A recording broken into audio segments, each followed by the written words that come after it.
All right, good morning. One of the things that happens as you get older is you forget things.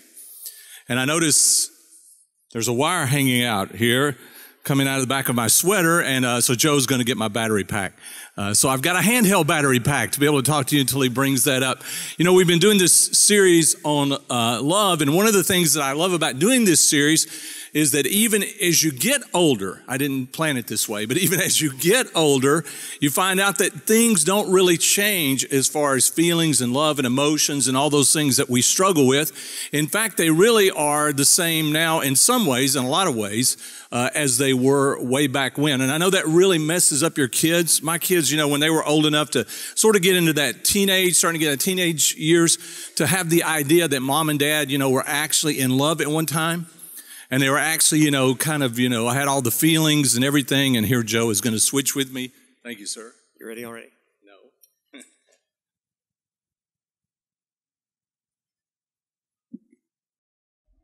Now I'm wired, right?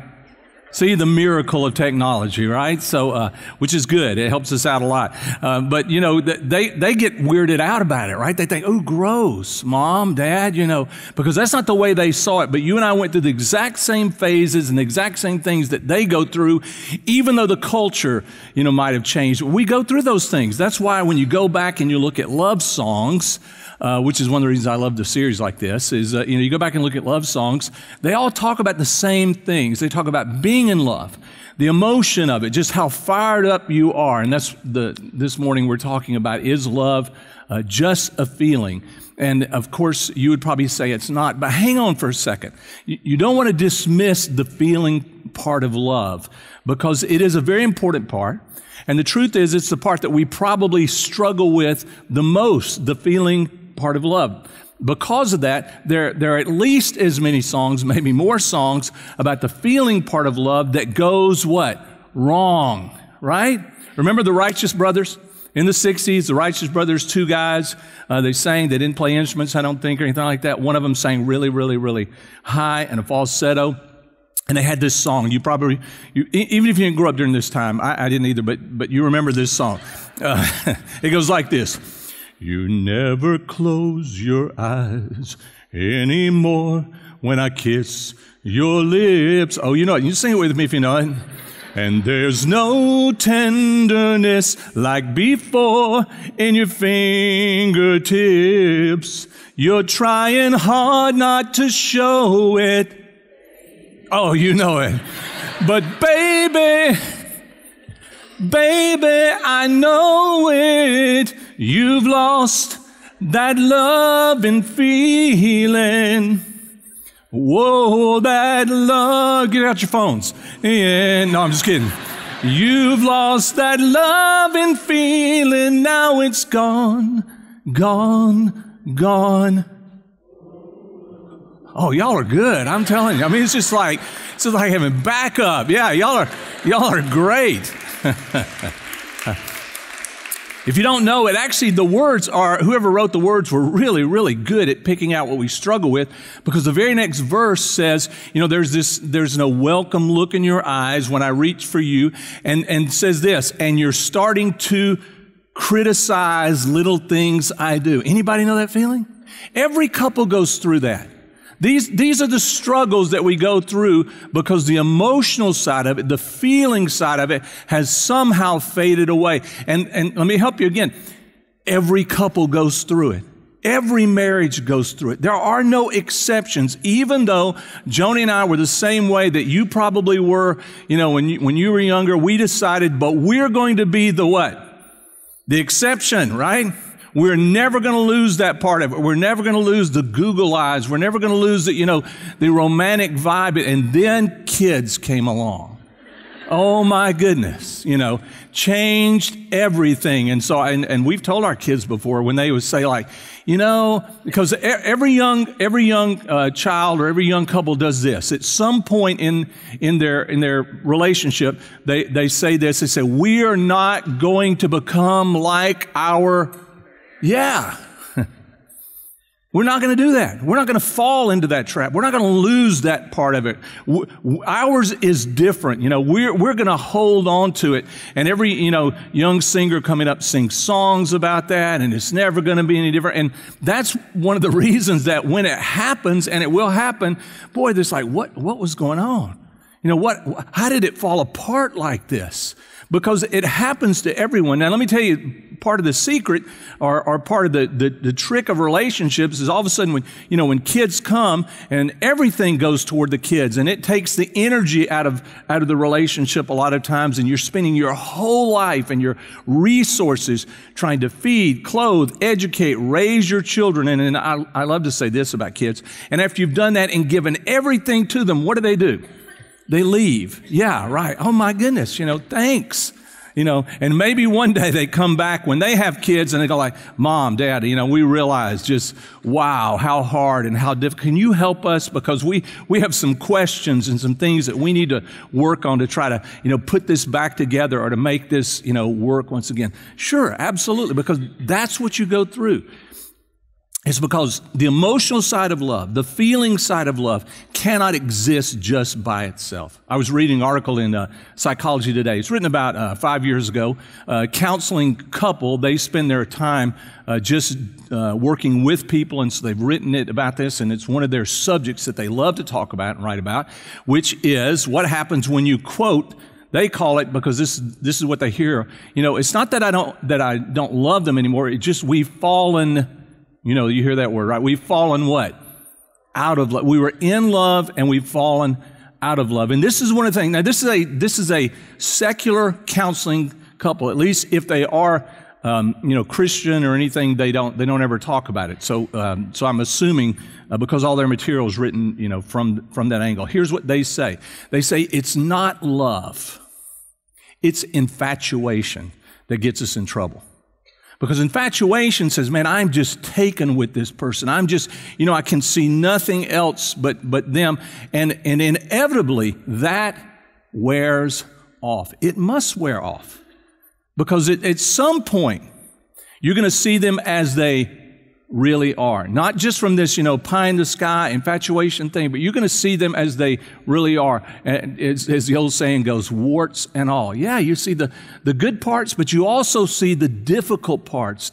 And I'm not saying that there aren't difficult parts and there aren't things that you want to ignore. I'm not saying that. But I am saying when it is love, when it really is love, and you're going to build real love in a relationship, you have to learn to look past those things, deal with those things. You have to be able to say, boy, that really hurt my feelings when you said that. There has to be an honesty between you, but at the same time, you've got to work past those things because you can't, I love to say this, you can't fix your mate. You can't fix the person you're in love with. You can't fix them to become what you want them to be. You have got to accept them as the person that they are. And I love the guy that wrote One Minute Manager, and I can never remember his name. Somebody help me. Ken Blanchard. Ken Blanchard, I use this one often. He said one time in an interview, he said, my wife said at 70-something years old, she said, I finally realized I'm not going to change him. Don't you love that? I'm not there yet, and I'm not sure I'm there yet, totally, because, she said, I finally realized I'm not going to change him, so I have decided to love the lovable parts. It's a great word. It's because we all have lovable parts, and we all have parts that we wish it was not that way. So here's what I want to talk about this morning. How can you make sure that this emotional derailment in a relationship doesn't happen to you? How do you protect yourself, or what do you need to catch, to understand, and to deal with so that your relationship or your love is not just built on emotion, it's built on more than just that, and it has to be built on more than just that. When we started this series, that was my premise that I told you, that agape love and love in the Bible, God's kind of love, is not the peak. That's what we're usually looking for, and that's why romantic love, this emotional peak, is so important to us, but you cannot live there. And this emotional peak is the most vulnerable of all loves. It's the most fragile of all loves. It can be lost. The quickest, the foundational love that the Bible talks about, God's kind of love, we call it unconditional love. The Bible uses the word agape. The most common word for love is the word that it uses to describe that. This is the foundation of love. And that's the part that you have to go back and work on. Because if you don't build the other types of love on the foundation of love, then everything collapses. And it will collapse. And if you're struggling, in a marriage relationship, you're struggling because you've got a whole, little army of kids running around. You don't have any time. You've got to go back to the foundation of love. Love is patient and love is kind. And you've got to work on that part of the love so that the other parts can be built back, especially when the time comes that it's just you two again. And you're looking at the other person and not so sure you're infatuated anymore, right? And you say, "Ooh, man, we've got to build something that's going to last here, something that goes beyond just some emotional feeling that I had." I know you think, "Wow, that's a long intro." Here we go. I'll jump into it, though. I put some points in here just to give you something to write down. Hopefully, I will stick to them, but you can probably already tell I may not. Here's what 1 Corinthians 13, Paul did write about this foundational love. He says, love is, and say it again with me, love is what? Patient, and love is, that's the foundation of it. You go back and you say, I'm going to be patient. I'm going to show kindness to the other person. And then he says this, and if you look at when people fall out of love, these are the types of things that they struggle with. Love is not jealous, but that's what they struggle with. Love is not boastful. It is not proud, and it's not rude. That's what they struggle with when they have lost the feeling of love. It does not demand its own way. It is not irritable. I love this one. It keeps no what? No record of wrongs, of being wronged. It does not rejoice about injustice, but rejoices whenever the truth wins out. And then this is the part we want. This is the part we love. But remember, this is what he's saying. This is how you get there. He says, love never gives up. Yes, man, that's what I want. I want to love like that. Love never loses faith. That would mean in the midst of things that don't look right or don't seem to be working the way you wanted them to, you're still in there. You're still hanging on. There's something stronger and more powerful that keeps you going than just your circumstances. He says love is always, what is the word? Hopeful. Yeah. And he goes on to say it endures through every circumstance. Every circumstance. It gets you through. It takes you through. It pushes you through. So let me give you a few things this morning. And I've got a few verses in here, but a lot of this is just sort of me talking from my own experience and what I've learned listening and watching other people who do a lot of work in this, and see if you can relate to some of these things. Probably not, but we'll see if you can. Here's number one. Let's all acknowledge, or here's the fill in the blank. We want love, you better fill that in for me. There it goes, to take us somewhere, right? We want love to take us somewhere. In fact, we want love to take us somewhere we've never been before. That's that emotional side of love. Not downplaying it. That we're all wired that way. There's something about us that says, yes, I want to go someplace that I've never been before in this feeling of love. Somewhere over the rainbow, right? Way up high. There's a land that I heard. Yeah, all the songs are there. Yeah, I mean, that's what we're longing for. That's what we're looking for love to take us to this place that we've never been before. Unfortunately, it's not just the emotional side that takes us there, but I don't want to downplay the emotional side, because the emotional side is a taste of something. It's a feel of something that we are capable of, that is a possibility in our lives. Not that you can live there, but there's something there that is just, yes. Now, let me go also and say this. If you want to acknowledge that love is emotional, if love can take you there, love can also take you down here. It can. Because when you experience loss or you experience betrayal, the emotions can swing the other way. And the more powerful the emotions, the bigger the swing that is there. That's why I know this doesn't help in the midst of a loss, but I still will say this.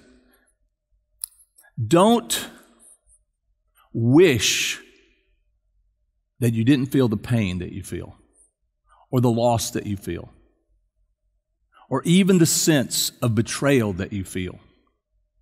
The reason you can feel that is because you can also feel the peaks, the heights also. They both go together.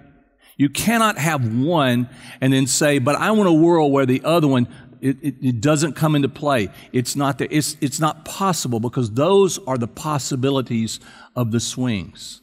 If you love powerfully, that means you will also hurt at times just as powerfully. Like I said, the kids will pack up and leave at some point. Does it hurt? Oh my goodness, it hurts. It's difficult. But at the same time, most of us understand, but there's something that we're drawn to even in that feeling. You ever watched a movie, a really, really sad movie, and you cry, and okay guys, I know you don't, but if you're by yourself, you can, you cry, and it just grips you, and you say, man, that there's something there, and you want to see it again, and you think, what is wrong with me, right? Why would I want to see that again? Because it's part of the emotion that you and I carry with us, that we have. It's part of how we're made and how we are wired. And we're wired this way because God is this way. God has the swing of emotion also. Just go and look at the story when Jesus goes to face the cross. Jesus is in incredible agony. In fact, it describes Jesus' agony as if it becomes a physical thing to him. It is just that great, of course.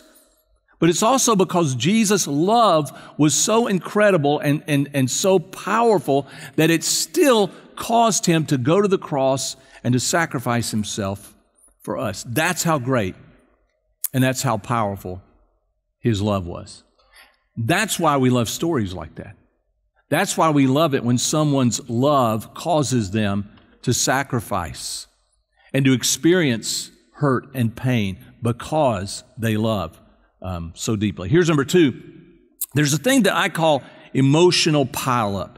And this is when, as you go through life and you go through a relationship, there's these things that happen that at first, because you are infatuated, you just overlook those things. But someone says something that hurts your feelings, the other person, does something that kind of, and you don't say anything about it. And then after a while, those things just start piling up. And then finally, once you kind of get over the infatuation and they can do no wrong, then you say something. And then, depending on what you're like, maybe you really say something, because you go back and you do what we talked about. You remember all those things. You've got all those things cataloged. And so you bring all those things, back out as part of the hurt and the struggle. And I think this is why it's important to go back to this idea of love and look at it one more time. Go to the verse that's there in Ephesians, 1 Corinthians. And here's what it says one more time. Love keeps no what?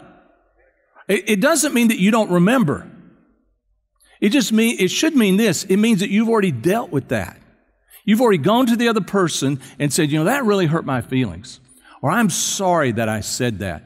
And this way, it's not that you forget, but you've just taken it off the books of what someone owes you. And it goes on to say, it does not rejoice about injustice, right? When a bad things happen, but it rejoices when the truth wins out. This is the truth. If you can deal with it, if you can approach the other person that you love and not feel like the fact that I'm saying you hurt my feelings means we're no longer in love, but you realize, no, this is what love is actually all about. Through every circumstance, through every difficulty, we find a way to deal with it. I can express it, and then we can reconcile it, take it off the record books, and move forward. Now, ladies, this is so important. Because I know, from my wife and from counseling people and from my daughter that ladies have this feeling that if he loved me, he would know even if I don't say anything. I know, I understand. And it's just because of the way we're built is so different. But guys are kind of like, duh, they are. I will tell you that, well, I don't have to tell you that. My wife will tell you that, that he's kind of does sometimes. He just misses it. He doesn't realize that it hurt my feelings. Or sometimes what happens is he does realize it. Just because you didn't say anything, he thinks, well, maybe I shouldn't bring it up, right? Because it's not make it any worse, so maybe, it didn't really hurt her feelings. Maybe she just kind of let it go. You can't do that in a relationship. If it hurts, if it offends, if you struggle with it, it's always better to bring it out so that we can talk about it. We can find some way to resolve this, and then we can move on. And this is what happens, guys and gals. Listen, this is what happens. Now, all of a sudden, this thing that was dividing you, this thing that's in between, you have removed it. That's what you're trying to do. It's not that you can go back and you make some excuse and say, no, I didn't really say that, or that didn't really hurt my feelings. No, it did. And something needs to be, apologized for a lot of times. And sometimes it's just sort of a wake up and a learning situation to realize, oh man, I didn't think about that.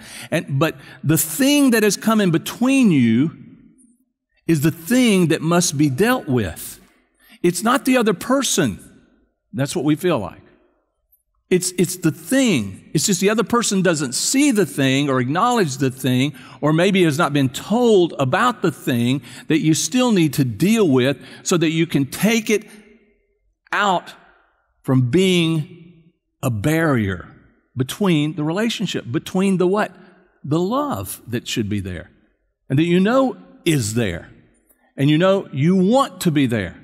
And one day ahead, you wish was there because you wish that you had dealt with it. So it's an important thing to be able to look at those things and put them aside. Here's number 3. Be careful of making major decisions. I always love to say this to people, based mainly on emotion. If you're just making decisions on emotion, the problem is a week from now your emotions may change, and then you think, what in the world was I thinking? I remember I was reading one of those stories. My wife likes to pull up those channels that deal with people, selling everything and just moving to another part of the world. And I can tell you that we were watching one last night, and a lady moved to another part of the world. She knows no one, and I had to walk out because it is so disturbing to me to think, oh my goodness, what have I done? And I didn't even do it. She did it. This lady did it. But I'm feeling what I think she's feeling. I'm going, oh, have I lost my mind? Why did I go in and quit my job? Why did I tell all of my friends, I'm gone, never see you again, goodbye? That was just a dumb thing for me to do.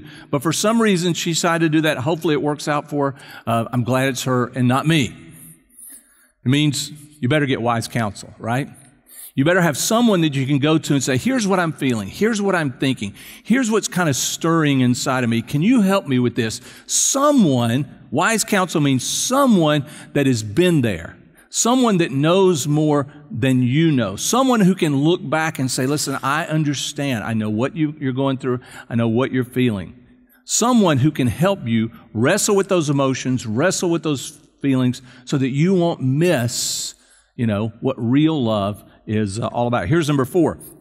Take into account where the other person is emotionally. In fact, let me give you some verses here. This is what Hebrews 10:24 says. It says, let us think about what? Let us think about each other and help each other to show love and do good deeds. That means you take into account the other person. I'm not only doing this for me, I'm trying to help you. Or look at Philippians chapter 2, verse 4 says, do not look out only for your own interest, but take an interest in who? Others also. Yeah, take an interest in them also. Hebrews chapter 12 says this, and let us run with endurance the race. That is this thing we're going through. Let us run with endurance. Don't quit. Don't give up. Run this race. It's a metaphor that he's using that is set before us. And then he says this, fixing our eyes on Jesus, the author and the perfecter. That means the one who's taken it to the point of this is where it's supposed to arrive. This is what it's supposed to look like. The author and perfecter of faith, who for the what? Joy set before him endured the cross. That means you want to take into account the other person's feelings, because there's something ahead that if you will listen to their feelings and you'll look at them, just like look at Jesus and see what Jesus went through and how Jesus looked at our feelings and our situations. And so he rather than just giving up on us and saying, these guys betrayed me, these guys, hurt me, Jesus instead, for the joy set before him, he goes through all the pain, the struggles, and the suffering. Yes, because he knows it will be worth it one day. There's something ahead that I'm shooting for, that I'm going after. We have a tendency in life to learn lessons and then somehow forget that we had to learn those lessons. We have a tendency in life to be, as parents, as adults sometimes, to look back at our kids and somehow think, since I have gone through life and I've gotten to this point, my kids should be able to jump to this point. They can't. They have to go through the same lessons that you and I went through. They have not learned those things yet. So you have to look back and understand where they are, where their feelings are, where their emotions are. You can't forget that there was a day when you were like this. And I know I've heard many adults say this. Well, I know one day I was like that. I don't want them to repeat my same what? And you know what I tell them? You can't stop it. They will repeat your same mistakes. They will go through the same things that you went through. Your job is to be there as they go through those things, to say, okay, we will find a way through this. I know. I was there before too. I did some of the same things that you did. I thought in some of the same ways that you are thinking now. We will get through this. When your kids are hurt and they're in pain, not to somehow act like you shouldn't feel that way, but to understand, yeah, I know you feel that way, but your mom and dad still love you. They're people who still care. We will get through those things, and one day you'll get a chance to look back, hopefully, and say, and I'm actually better and stronger because I went through those things. Because now, when I have kids, or there's someone that needs my counsel or advice, I can give it to them also. I love sports. I don't know about you, but this is the time of basketball and all. And so if you are an NBA fan, you know that Russell Westbrook has gone through a little bit of a struggle in the news because of an outburst on the court with a fan. And let me, in defense of basketball players, for all those who if you weren't a basketball player, in defense of basketball players, it is just like any sport. It is intense. You are after it. It is emotional. You're giving it everything you can. And so you get tired emotionally and you get on edge. And sometimes, fans at a game, if you're one of those fans there, sometimes what they say can really set you off because you just don't have enough reserve to hang on and not react. And Russell Westbrook reacted. He said some things that he got in trouble for, but that happens. And I'm not excusing it. I'm just saying that, like everybody, you have your limits and there are things sometimes you can't handle. But this was the best part of it. I'm watching the NBA show. And if you've seen the NBA show, where they sit up in this kind of semicircle. And if you know the NBA show, on this side, on the far left, there's a guy who played basketball at Auburn, and he played for the Rockets at one time. And his nickname, you probably don't know this, was the Round Mound of Rebound. And does anybody know who I'm talking about? Charles Barkley, that's right. Charles Barkley's on there because he is colorful. And he played, at the top of basketball's game. And on the other end is this guy that's like 7'2". He is enormous. He smiles all the time. I mean, just nice. He sells Gold Bond on TV.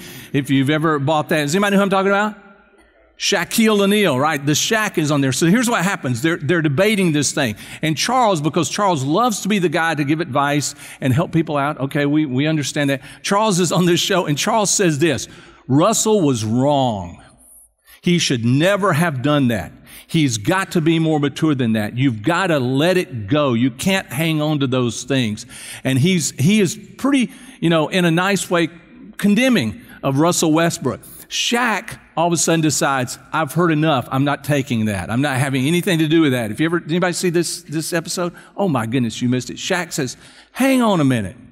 I remember when you were in that situation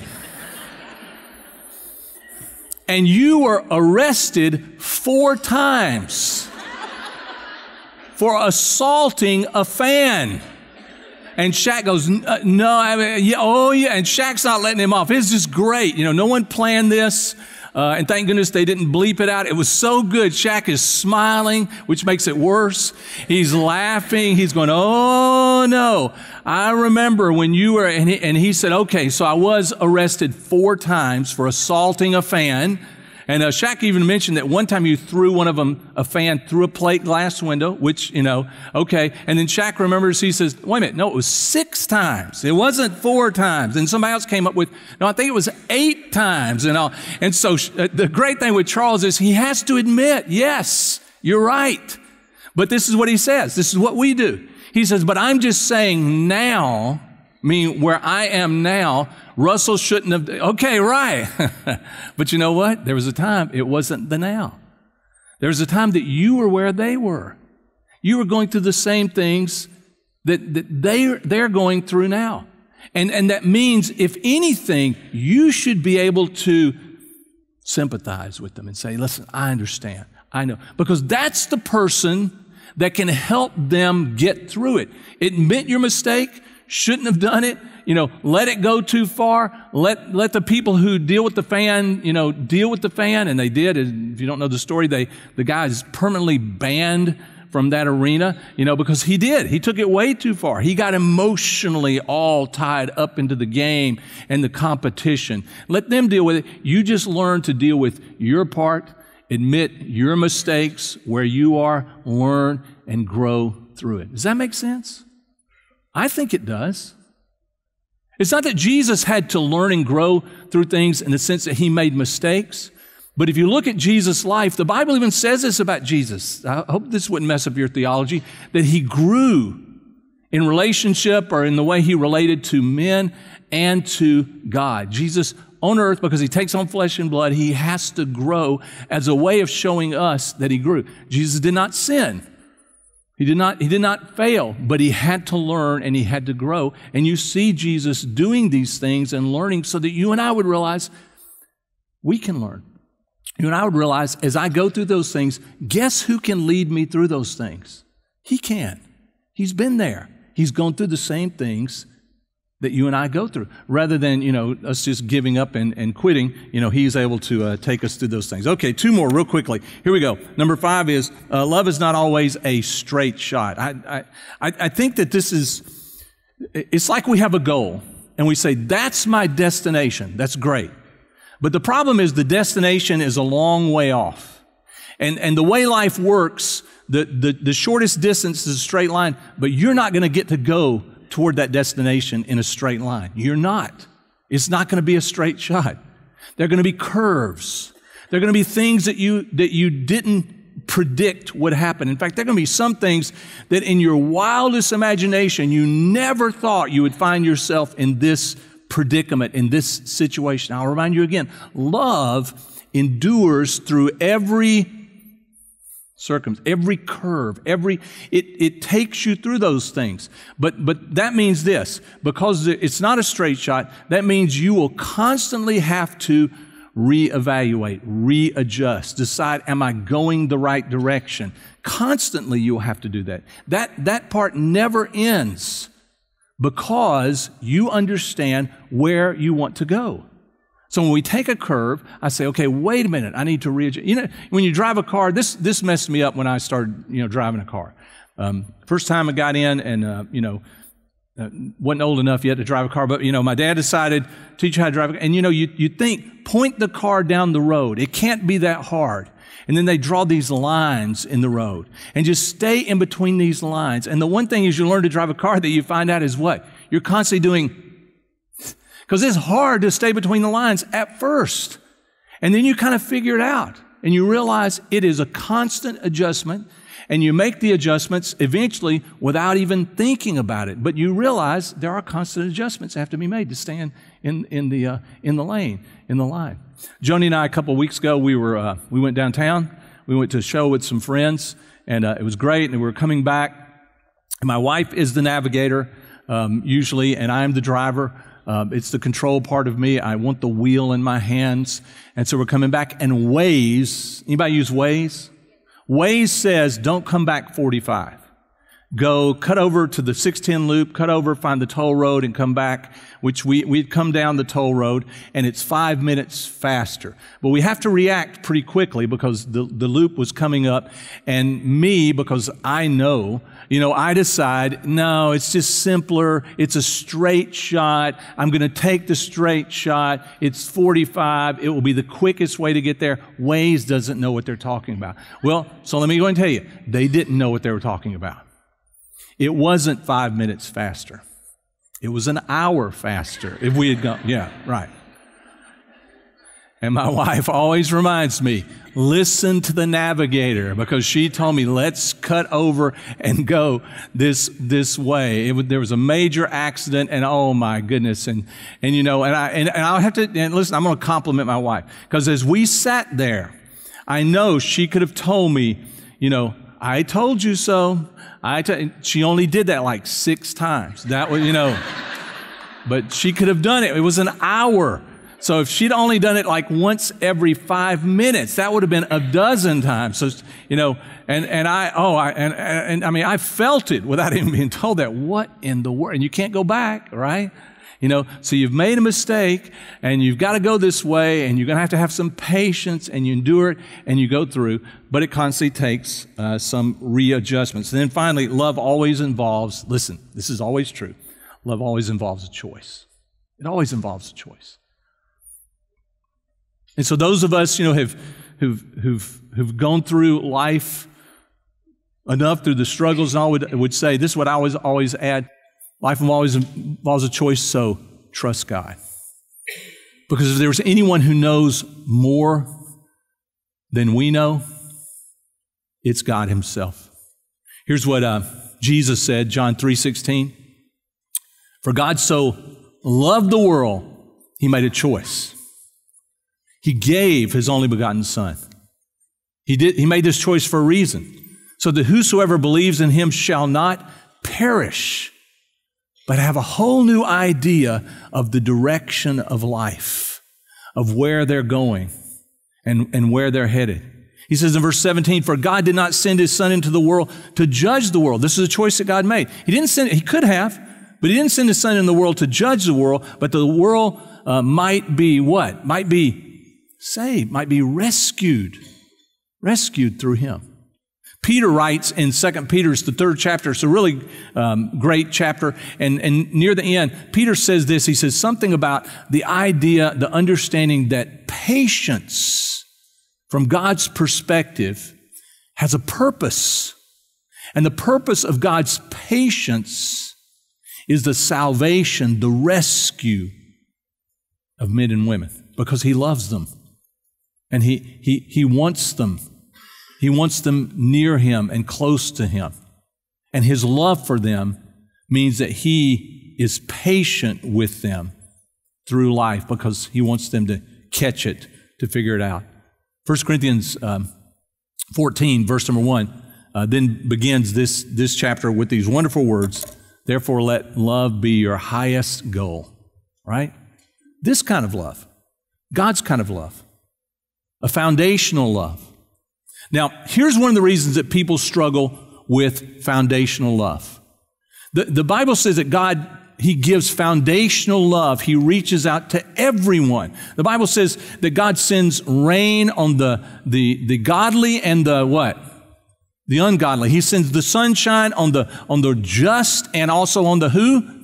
The unjust. God, because God is patient and God is compassionate and God's love is who he is and he reaches out. It doesn't mean that God at some point will not judge, call things into account, and you and I have to answer for our own choices. No, that's absolutely true. But God's patience means that he does this.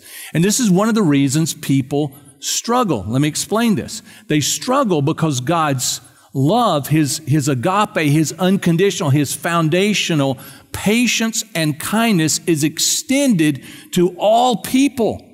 But the person who does not trust God, does not believe God, just looks at that and says, no, that's not God. That's just the way things are. You're attributing that to a quality from God. I'm just telling you, it's the way things are. The rain falls. The rain doesn't care who it falls on. The sun shines. The sun doesn't shine or care who it shines on. Right. And so if you understand life and the world as there is no God, and there is not a God who cares, and there is not a God who loves, you might just excuse the things that God does, God's love for us, as just, you know why? Because it is so foundational. But here's what I would challenge you with. If you see it that way, then ask this question: does that mean I can not act that way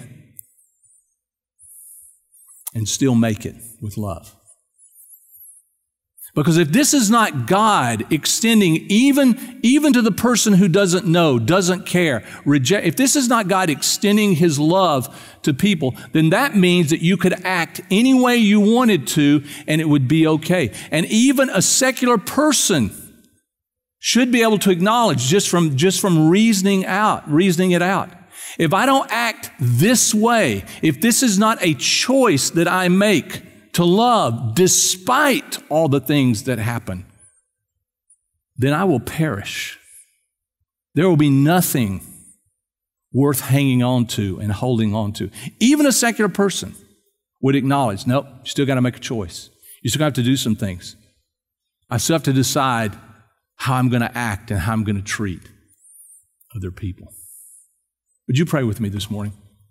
Heavenly Father, we thank you that your love extends to all of us. And it is an incredible kind of love. A love that without it, that kind of love, none of the other stuff makes sense.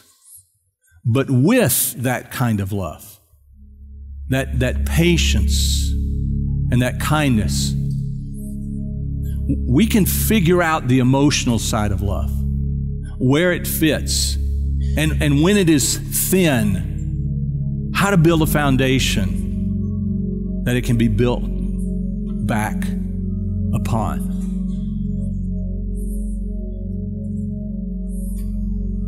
If you're here this morning, maybe you've somehow been convinced at some point just to excuse everything as it just happens. There's no rhyme or reason. But once you look at it and you recognize that a world, an existence, a universe without God, without His love, His compassion, His kindness, His patience, not really a world that I want to live in. In fact, it's not a world filled with any kind of hope and any kind of future.